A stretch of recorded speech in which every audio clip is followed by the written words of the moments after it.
Hello students இப்போ நம்ம விஷாரத் பூர்வாதில் நவீன் கத்திய சைனிகா 2 அதில் குண்டான லெசனை பார்ப்போம். அதனுடைய சாராம்சம் பார்ப்போம். இதை எழுதினவர் ஜெய்சங்கர் பிரசாத். लेखक परिचय गुंडा नामक कहानी श्री जयशंकर प्रसाद जी की कहानी है. गुंडाன்ற பெயருள்ள கஹானி கதை வந்து ஸ்ரீ ஜெய்சங்கர் பிரசாத் எழுதின கதை. பிரசாத் जी अनुपम कवि है. பிரசாத் जी வந்து ஒரு சிறந்த கவிஞர். कामायनी उनका महाकाव्य है. कामायनीன்றது அவருடைய பெரிய மகாகாவியம். वे महान नाटककार थे. பெரிய நாடகம் எழுதக்கூடியவர். चंद्रगुप्त स्कंदगुप्त अजातशत्रु आदि उनके प्रसिद्ध नाटक है. चंद्रगुप्त स्कंदगुप्त अजातशत्रु இதெல்லாம் வந்து அவருடைய புகழ்பெற்ற நாடகங்கள். वे उत्तम कहानीकार थे. அவர் சிறந்த கதை எழுதக்கூடியவர். ஆகாஷ்தீப் குண்டா ஆதி உன்கி சுந்தர் கஹானியா है. ஆகாஷ்தீப்பும் குண்டாவும் அவருடைய அழகான கதைகள். छाया उनका प्रथम कहानी संकलन है. छायाன்றது அவருடைய முதல் கதை தொகுப்பாக இருந்தது.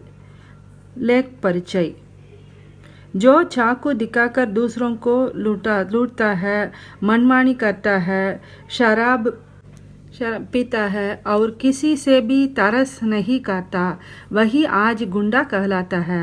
யார் வந்து சாக்கு திக்காக்கர், சாக்குனா வந்து கத்தி வச்சுட்டு மிரட்டுறாங்க இல்லையா, மற்றவங்களை வந்து காட்டி மிரட்டி கொள்ளையடிக்கிறது.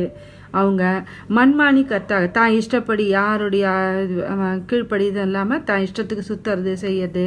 ஷராப் பீத்தா ட்ரிங்க்ஸ் குடி மது அருந்தது. அவர் கிசி சேபி தரஸ் நகி காத்தா யாருடைய யாருக்கும் இறக்கப்படாமல் தான் நினச்சபடி செய்யறது. வஹி ஆஜ் குண்டா ககலாத்தாக அவங்க தான் இப்போ வந்து குண்டாங்கள்லாம் வந்து தீவிரவாதிகள், அதாவது பயங்கரமாக இருப்பவங்க, இப்போ ரவுடிகள்னு சொல்லுவாங்களே அவங்கள தான் இப்போ இருக்க காலத்தில் அவங்கள தான் குண்டான்னு சொல்கிறாங்க. வாஸ்தவமே குண்டே கா சுபாவ் இஸ்கா உல்டா ஹோத்தா ஹை. உண்மையிலேயே வந்து பழைய காலத்தில் குண்டான்றவங்களுடைய அவங்களுடைய சுபாவம் குணம் வந்து இதுக்கு உல்டா, இதுக்கு எதிர்ப்புறமாக தான் இருந்தது முதல்ல. கஹானி யஹி பாத் சாபித் கர்த்தி ஹை. இந்த கதை வந்து அதை பற்றி சொல்லுகிறது. लेख का सारांश काशी के गुंडे सन 1781 की बात है. 1781 நடந்த நிகழ்ச்சி. काशी के कुछ नागरिक निराश थे. காசியில் இருக்க கொஞ்சம் நாகரிகம், அதாவது மக்கள்லாம் வந்து ரொம்ப வெறுத்து போயிருந்தாங்க, மகிழ்ச்சி இல்லாமல் இருந்தாங்க. உன் லோகோனே ஏக் நவீன் சம்பிரதாய்க்கு சிருஷ்டிக்கு. அந்த மக்கள்லாம் சேர்ந்து ஒரு புதிய ஒரு பிரிவு, ஒரு சம்பிரதாயம், அதாவது ஒரு புதிய சமூகத்தை வந்து உருவாக்கினாங்க.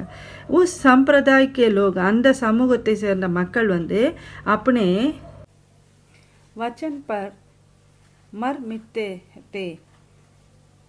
वे निर्बलों की सहायता करते थे. அவங்க வந்து அந்த ஒரு சில பிரிவில் இருக்காங்களே, அவங்க ஏற்படுத்தினாங்களே, அவங்க வந்து நிர்பலம்னா பலம் இல்லாத இருக்காங்களே, அவங்களுக்கு வந்து உதவியெல்லாம் செய்கிறாங்க. உன்கா சுபாவ் சிங்கா சுபாவத்தா. அவங்களுடைய சுபாவம் வந்து சிங்கம் எப்படி வந்து கம்பீரமாக இருக்குமோ அதனோட சுபாவம் குணமாக இருந்தது. வே காயரும் அவர் காயல் விரோதியும் பர் ஆக்கிரமணம் நகி கர்த்தே தே. அவங்க கோழைகள்கிட்டையும் அடிபட்டிருக்க விரோதிகள் இருக்காங்க இல்லையா, அவங்கக்கிட்டேயும் ஆக்கிரமணம், அவங்ககிட்ட போய் முற்றுகையிறது இல்லை. வே அப்பனே பிராணோங்கோ ஹத்தேலி மே லேக்கர் கூம்தே தே. அவங்க வந்து தன்னுடைய உயிரை வந்து கையில் பிடிச்சிட்டு தான் அவங்க சுற்றிட்டு இருந்தாங்க. காஷிக்கே நிவாசி உன்கா குண்டா கர்த்தே தே. காசியில் இருக்க வசிக்கிறவங்கள அவங்கள வந்து குண்டான்னு அவங்க அழைக்க ஆரம்பித்தாங்க. பாபு ननहुक सिंह भी ऐसा ही एक गुंडा था. பாபு நன்ஹுக் சிங்ன்றவர் இந்த மாதிரி ஒரு குண்டாண்டா இருந்தார். வஹ் 50 வருஷ கா தா. அவர் 50 வயசுல ஒரு குண்டாவாக இருந்தார். வஹ் ஜமீன்தார் கா புத்திர தா. ஒரு ஜமீன்தாருடைய பையனாக இருந்தார். உஸ்கி கோயி காம்னா பூரி நஹி ஹுயி. அவருடைய ஆசைகள்லாம் எதுவுமே நிறைவேறல. கோர் நிராஷா கே காரன் வ குண்டா பன்கையா. அவர் ரொம்ப வெறுத்து போய் பெரும் நஷ்டம் ஏற்பட்டது, அவருடைய ஆசை நிராசையானதுனால குண்டாவா அவர் மாறிட்டார். உஸ்னே தோனோ ஹாத்தோசே அப்படி சம்பத்தி லுட்டாயி. தன்னுடைய 2 கையாலையும் அவர் தன்னுடைய செல்வத்தை எல்லாத்தையும் வாரி எல்லாருக்கும் தானமாக கொடுத்துட்டார். எக் தேக்கர் காஷி கே லோக் தங்கு ரக்கையே. இதை பார்த்து காஷியில் இருக்க மக்கள்லாம் வந்து ரொம்ப ஆச்சரியப்பட்டாங்க. தமோலி கி துக்கான் கே ஊப்பர் ஏக் கோட்டி தீ. தமோலினுடைய கடைக்கு மேலே வந்து ஒரு கோட்டினா வந்து நல்ல மாதர்கள், விலை மாதர் சொல்லுவாங்களே, அந்த மாதிரி இருக்கிறவங்கள அவங்க அங்கே குரூப்பாக இருந்தாங்க. वहाँ औरतों मर्दों को खुश करने के लिए गीत गाती थी और नाचती थी. அங்கே வந்து பெண்கள்லாம் வந்து ஆண்களை வந்து சந்தோஷப்படுத்துறது, பாட்டு பாடுறது, டான்ஸ் ஆடுறது இந்த மாதிரி அங்கே இருந்தாங்க. நன் நன் नन्हकू तमोली की दुकान पर बैठकर गीत सुना करता था. நன்ஹகு இல்லையா குண்டாவை, அவர் வந்து தமாலுடைய கடையில் உட்காந்து கீத்து அந்த பாட்டு பாடுறாங்க இல்லையா, அவங்கெல்லாம் மேலே இருக்கவங்க, அவங்கெல்லாம் வந்து அந்த பாட்டை அவர் கேட்டுட்ருப்பார். குபரா மௌலவி दुलारी उसी कोटी की औरती. दुलारीன்றவங்கன்னா அந்த கூட்டத்தில் இருக்கக்கூடிய ஒரு பெண். एक रात को नन्हकू ने उसे गाने के लिए कहा. ஒரு நாள் நைட்டு வந்து நன்ஹகு வந்து அந்த துலாரியை வந்து பாட்டு பாட சொன்னார். இசி சமய குபரா மௌலவி வஹா ஆயா. அந்த சமயத்தில் அரசாங்க ஊழியர்னா மௌலவினா வந்து ஒரு இஸ்லாமிய அறிஞர், அவர் தான் அங்கே வந்தார். वह अंग्रेजी अधिकारी के यहाँ गाने के लिए दुलारी को बुलाना लगा. ஆங்கிலேய அதிகாரிக்கு முன்னாடி அவர் பாடுறதுக்காக துலாரியை வந்து கூப்பிட்டார் வந்து. इस पर गुस्से में आकर नन्हकू सिंह ने मौलवी को तप्पट मारा.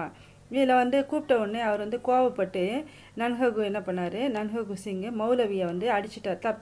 தப்பட்னா அடிக்கிறது. குபரா மௌலவி अपमान सहकर वहाँ से चला गया. அந்த குபரா மௌலவி வந்து என்ன பண்ணார், அவமானப்பட்டுட்டோம் அப்படின்னு அது சகிச்சுட்டு அங்கேருந்து போயிட்டார் அவர். पुरानी प्रेमी. इतने में राजमाता ने राजमहल में भजन गाने के लिए दुलारी को बुला भेजा तो वह महल चली गई. இந்த சமயத்தில் ராஜமாதா ராஜமஹலில் வந்து பஜன் பாடுறதுக்காக துலாரியை கூப்பிட்டு அமிச்சாங்க. அதனால் மகள் சரி, அதனால் மகளுக்கு அரண்மனைக்கு அவள் போயிட்டா. வஹா விதவா ராஜமாதா துலாரி சே நன்ஹகு கே பாரே மே பூछती है. அங்கே விதவி ராஜமாதா வந்து துலாரி கிட்ட நன்ஹகு பற்றி கேட்டாங்க. इस पर दुलारी समझ पाती है कि नन्हकू और राजमाता दोनों कई साल पहले एक दूसरे से प्यार करते थे. இதன் மூலமாக அந்த துலாரின்ற தெரிஞ்சுக்கிறான் என்னென்னா, நன்ஹகுவும் ராஜமாதாவும் ரொம்ப நாளைக்கு முன்னாடி ஒருத்தர் விரும்பினாங்க அப்படின்னு அவனுக்கு தெரிய வருது. குபரா கா प्रतिशोध. गुबरा मौलवी ने अंग्रेजी कंपनी के अधिकारियों से शिकायत की. குபரா மௌலவி வந்து இங்கே அடிபட்டு போனார் இல்லையா, அந்த வெறுப்பில் போய் அங்கிரேஜி கம்பெனியில் போய் இங்கிலீஷ் கம்பெனியில் போய் அதிகாரிகிட்டலாம் வந்து ஷிகாயத்தை ரிப்போர்ட் பண்ணுறாரு. காஷி ராஜ்யமே சாசன் டீக் சே நஹி ஹை. போய் ரிப்போர்ட் என்னது, காஷி ராஜ்யத்தில் வந்து ஆட்சி வந்து சரியில்லை அப்படின்னு ரிப்போர்ட் பண்ணுறாரு. इसका फ़ायदा उठाकर कंपनी वालों ने राजमाता और उनके बेटे चेत सिंह को कैद करना चाहा. இதை காரணமாக வச்சு இந்த விளைவுனால அவங்க என்ன பண்ண, கம்பெனி வாலா பிரிட்டிஷ்காரங்க இருக்காங்க இல்லையா, அவங்க ராஜமாதாவையும் அவருடைய பையன் சேத் சிங்கையும் கைது பண்ண விரும்பினாங்க. இது ஒரு ரீசனாக எடுத்துட்டு राज्य का कोतवाल हिम्मत सिंह फिरंगियों के साथ मिल गया. ராஜ்ய கொத்தவால்னா வந்து அந்த அதிகாரி, ஒரு காவல் அதிகாரி, ராஜ்யத்தினுடைய காவல் அதிகாரி வந்து ஹிம்மத் சிங்ன்றவர் ஃபிரங்கியோன்னா ஆங்கிலேய ஆட்சி இருக்காங்க, அவங்களுடைய ஆட்சி கூட அந்த கவர்மெண்ட்டோட சேர்ந்துடுறாரு. उसने काशी के बहादुर गुंडों को चित्तरू सिंह की हवेली में बंद कर दिया. அவர் என்ன பண்ணார், காஷியில் இருக்க பஹாதூர் குண்டம், எல்லா பெரிய பெரிய குண்டாஸ் இருக்காங்க இல்லையா, குண்டர்களையும் எல்லாரும் சித்தரு சிங்னுடைய ஹவேலி, அவங்களுடைய அரண்மனை இது இருக்கு இல்லையா, அந்த மகளை கொண்டு போய் அடைச்சி வச்சிடுறாங்க. ननहुक सिंह की वीरता. ननहुक सिंह राजमाता और उनके बेटे को बचाना चाहता था. ननहुक सिंह வந்து ராஜமாதாவையும் அவங்க பையனையும் காப்பாற்றுறதுக்கு விரும்புகிறார். ராஜமாதா और उनका बेटा दोनों गंगा किनारे के शिवालय में थे. ராஜமாதாவும் அவங்க பையன் 2 பேரும் கங்கை கரையில ஒரு சிவ ஆலயத்தில் இருக்காங்க. ननहकू सिंह चंद साथियों के साथ एक डोंगी पर बैठकर वहां गया.